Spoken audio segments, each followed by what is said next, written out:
après la première tondeuse, là, la musique, ça a commencé quand pour Vince P? Ça sort de où? Pendant la tondeuse, je prenais des cours de guitare classique. Ça a commencé de même. Puis on peut dire, même avant la tondeuse, je prenais des cours de piano. Mon sens de l'harmonie vient le piano. Ma mère avait un piano à la maison.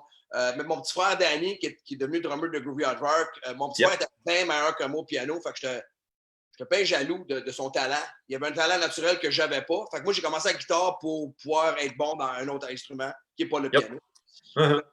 Puis le piano, j'étais pas capable de lire, mais j'apprenais les tunes par cœur, fait que je trichais. Okay. Ma mère s'était rendu compte assez vite que j'avais appris les tunes par cœur. Je faisais semblant de regarder la feuille, mais elle voyait bien que je trichais. Elle m'a dit, ben, il y a de l'oreille, de toute évidence, parce que j'étais capable de repiquer les tunes à l'oreille. Alors que mon frère, il lisait, puis il est devenu un pianiste à peu près classique à 12-13 ans. Mon frère, c'est un petit génie de la musique aussi. Wow. Plus que moi. Mais pour moi, la guitare, ça a été une façon de sortir du piano puis aller ailleurs. Puis, donc, pendant la tondeuse, il est arrivé ça.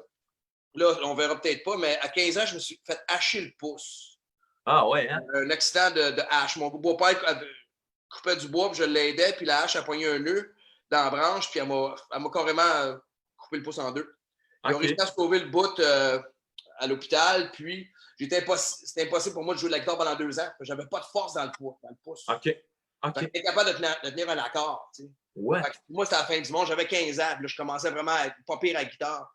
Fait que de 15, 16, 17, je n'étais pas capable de rien faire. Fait que ça m'a jeté à terre et ça m'a fait reculer de plusieurs années.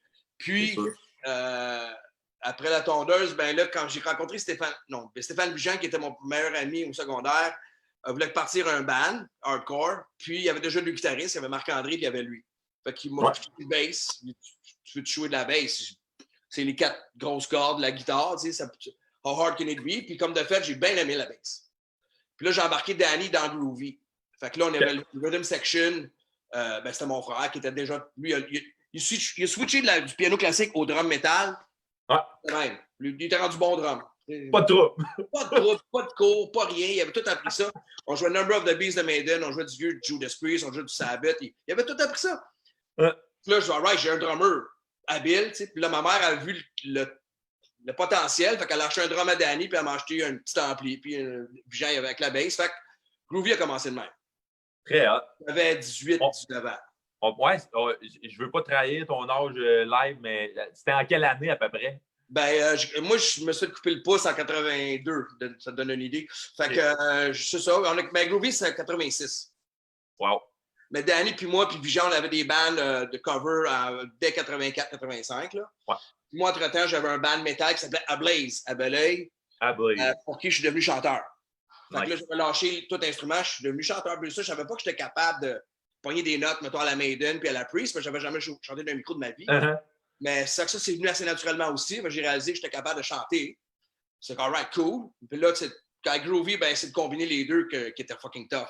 Là, j'écoutais du Rush, j'écoutais du Yes, j'écoutais bien des bandes prog, puis des musiciens qui chantaient, The Police. J'étais bien malade. Fasciné par quelqu'un qui était capable de jouer et chanter en même temps. Fait que j'ai appris beaucoup, surtout de Rush, surtout Geddy Lee, ça a été mon mentor de loin, de savoir comment pouvoir figurer, de splitter ton cerveau en deux, puis chanter une ligne de mélodique, puis jouer une autre à la basse. Fait que j'ai pratiqué ça énormément avant de devenir moindrement habile et à l'aise à faire les deux. Mais j'ai vraiment pratiqué beaucoup, puis dans ce contexte-là, on a parti Groovy, puis j'ai jamais arrêté.